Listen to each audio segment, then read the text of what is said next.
United States Army presents The Big Picture, an official report produced for the armed forces and the American people.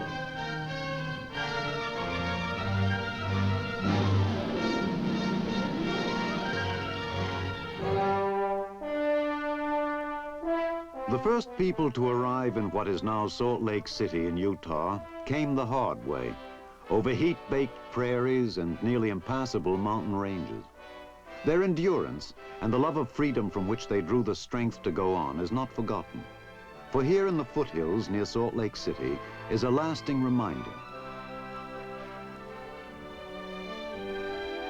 This monument stands on the spot from which Brigham Young first looked out over the newly discovered valley and said, "This is the place."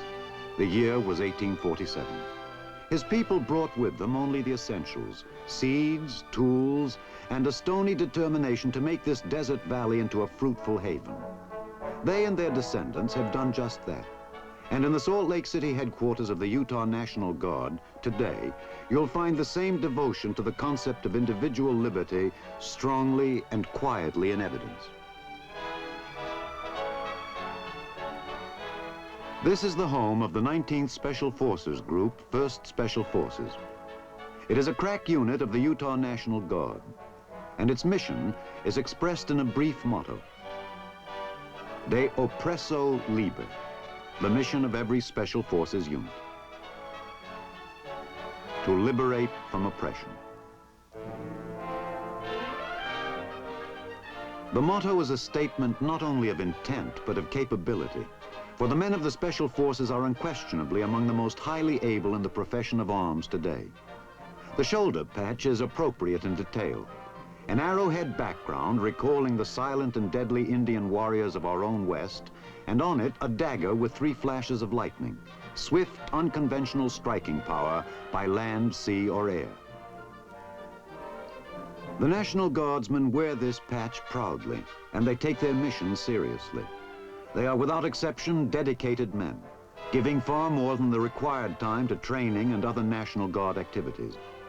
The men of this United States Army group truly fit the description citizen soldiers. Some are executives, some farmers, some mechanics, but all are outdoorsmen, hunters, mountaineers. Every man is airborne qualified, a prerequisite for Special Forces. There are other requirements as well, many of them. For instance, communications specialists must be able to send and receive 18 words per minute in Morse code, and may be called on to build a transmitter from parts available. Every man must be able to send and receive at least 5 words per minute, and to set up and operate the radio equipment.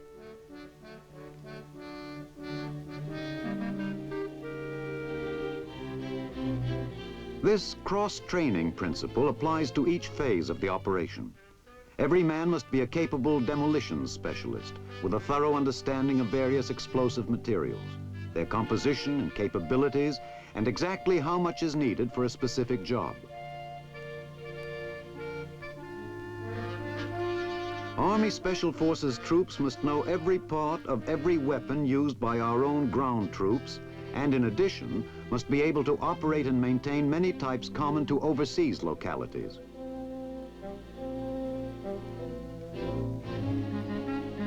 The Special Forces medic is trained and equipped to perform minor surgery and even basic dental work. And every man is thoroughly trained in first aid techniques, because in the field, the Special Forces unit is almost completely on its own. Under top-level instruction, each man learns to make of his own body and bare hands a deadly weapon.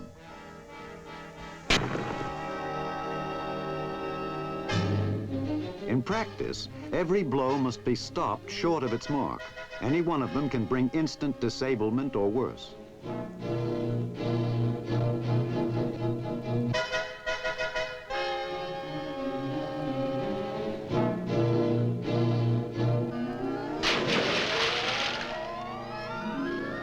Underwater demolitions is yet another phase of the intensive training program followed by Special Forces.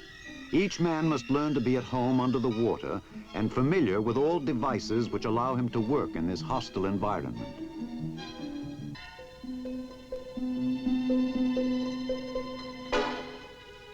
bottom of a pool, he may be called on to make his way up a sheer cliff of rock. And the rugged Wasatch Mountains, which surround Salt Lake City, provide an ideal training ground for the mountain climbing phase of Special Forces training.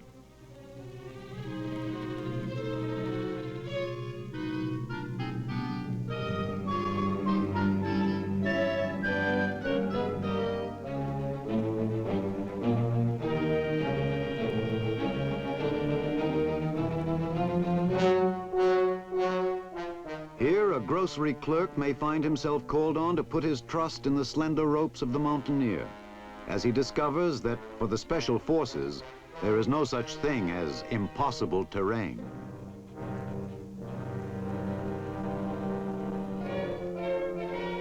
The thing that makes this unit truly unique is its use of the modern hunting bow as a weapon of unconventional warfare.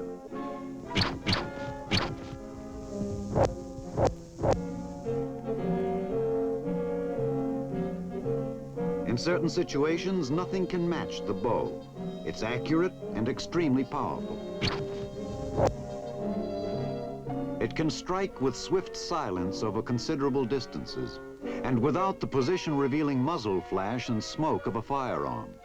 In enemy territory where silence is essential, a team can use the razor-sharp hunting broadhead to kill game for food. And various types of explosive heads have been devised by the unit for specialized use. The penetrating power of this weapon is amazing. For instance, take standard infantry small arms to the range. For a target, set up a cardboard carton and fill it with earth. Partitions inside will show the depth of penetration by each weapon. The stage is now set for a rather surprising demonstration. First, the .45 caliber automatic.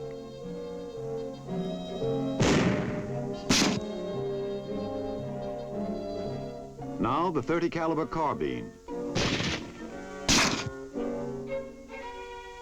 Next, the M1 rifle.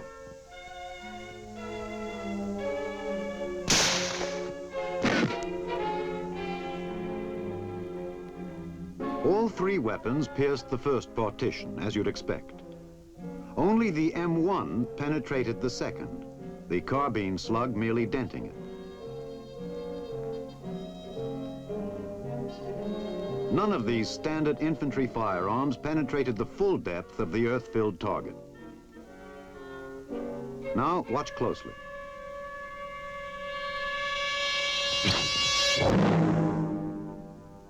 The point, as unit members bring out with a pardonable pun, is clear. For these citizen soldiers, training is necessarily a part-time affair. Even so, actual field work is extensive. You don't learn how to rig a three-rope bridge and cross it by class instruction alone. As one instructor puts it, theory is important, but without practice, it's only talk. Each man willingly gives more time than is strictly required, because each one knows that in this line of work, anything short of total preparation for any eventuality will not suffice. This line of work means guerrilla warfare. And the natural home of guerrilla forces is the mountains.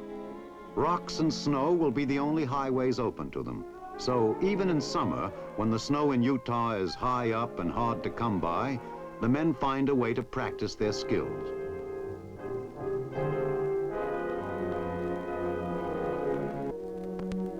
In winter, there will also be intensified training on skis and snowshoes.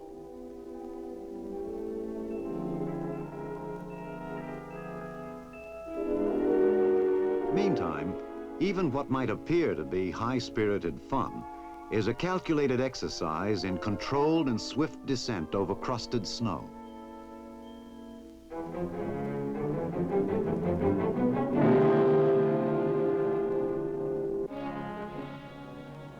Rugged tests of all these skills are frequent. Here, in a highly detailed and realistic briefing, an operational team gets the word. They will make a night airdrop deep inside enemy territory, rendezvous with friendly civilians for further briefing, and then make a 2-day trek across nearly impassable terrain to their objective. The target, a simulated enemy communications relay station. This they must totally destroy without being seen or leaving any clue as to their identity. 2 light army aircraft will transport the team to the remote drop zone. Everything they will need must be taken with them. They won't be resupplied once they drop in.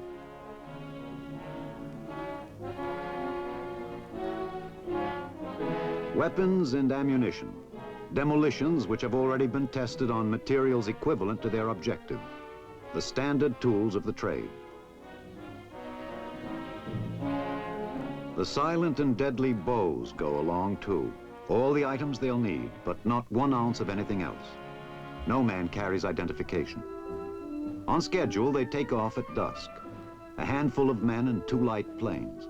But a formidable airborne invasion in the making all the same.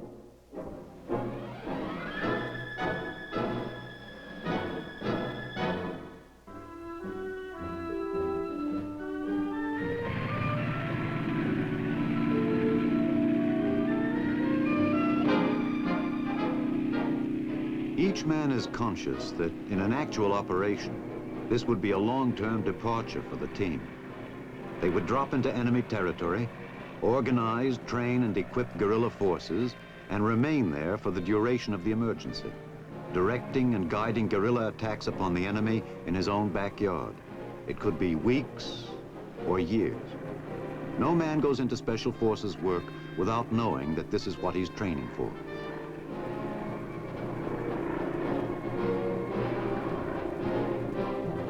Far ahead, in a remote valley ringed by mountains, friendly guerrillas are already awaiting the airdrop. The timetable is set. The mission is underway. Over the drop zone, the signal is given, and one by one, the men slip silently to the door and out into the moonlit night.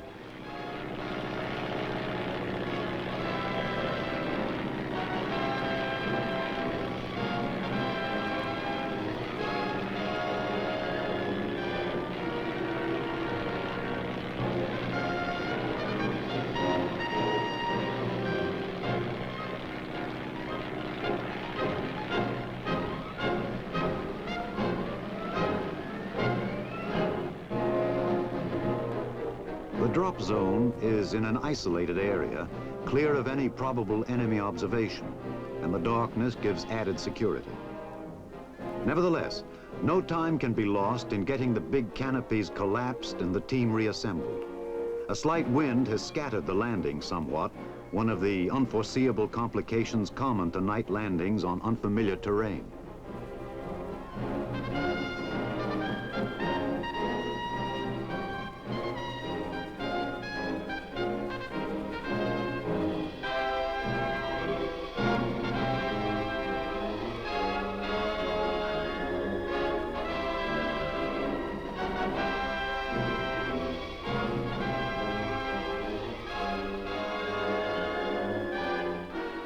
With all equipment gathered together and checked, the team moves out, leaving a local man behind to bury the parachutes.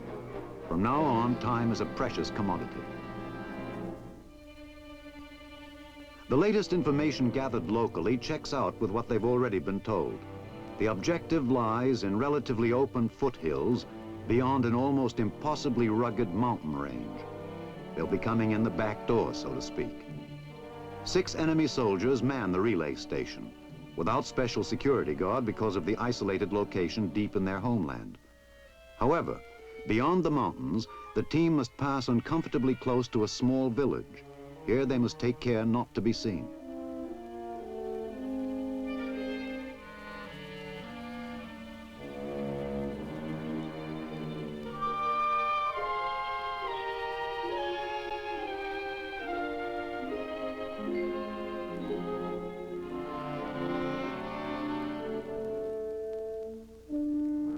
Within half an hour of the airdrop, the team is on its way.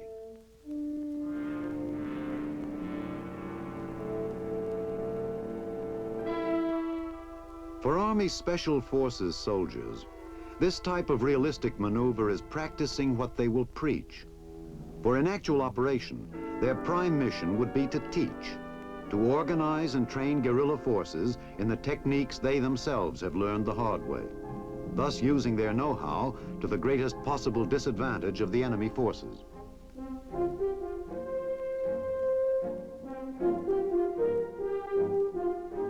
By midday, the team is getting into high country, and the terrain gives the men ample opportunity to use the techniques they've learned in training sessions. With each man carrying a 50-pound pack, no one needs to be reminded to watch his step.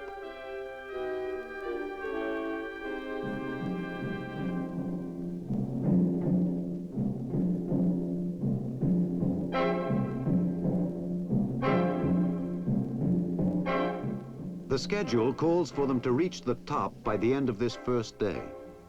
From that point on, the going will not be easy, but at least it will be downhill.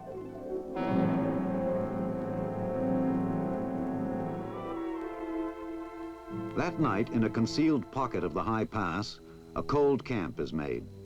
No fire can be lit while in the objective area, but a few hours of rest is necessary before tomorrow's descent into the enemy's backyard. The men will not rest again until the mission is accomplished.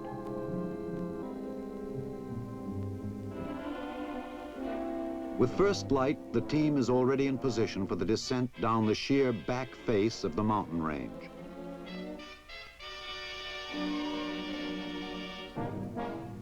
The approach route is risky, but deliberately chosen.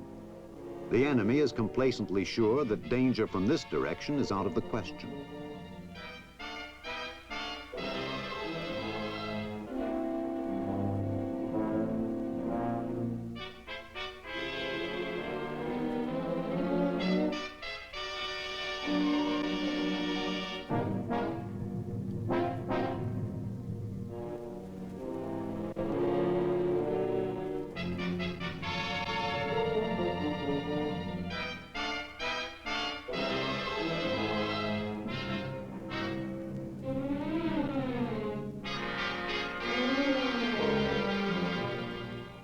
The team hopes to return through this same impassable back door, so they take pains to leave no sign of their passing, keeping to rocky ground and stream beds.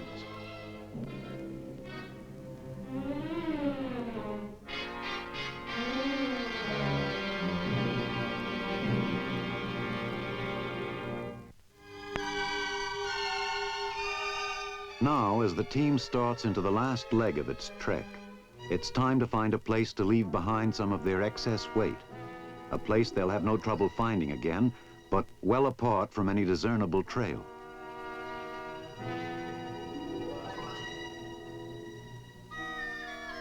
Every ounce of equipment not needed for the actual destruction of the objective will be hidden, to be picked up again when the mission is accomplished.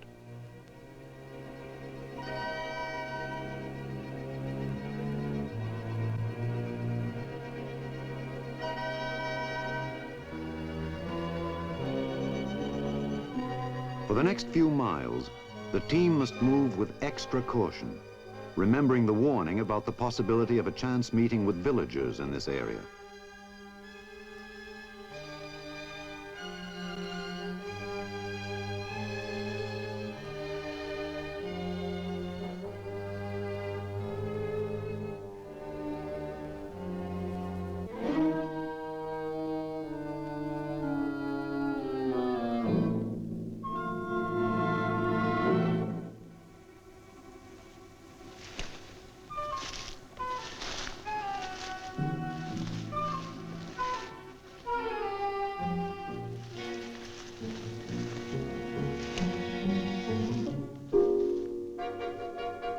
The team's presence here must remain unknown. If discovered, they would have to strike silently and leave no trace behind. Happily for all concerned, the villagers pay more attention to their footing than to the trees and bushes beside the trail.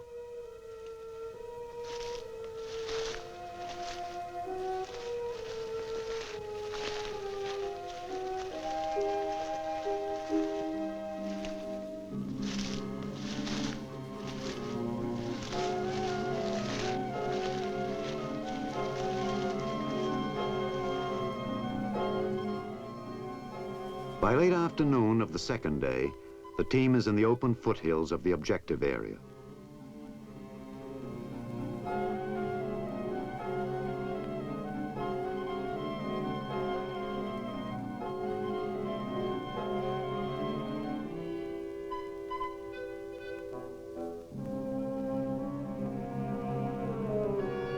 There it is, exactly as it looked in the briefing officer's photographs back at headquarters. Communication shack, antennas, the complete setup.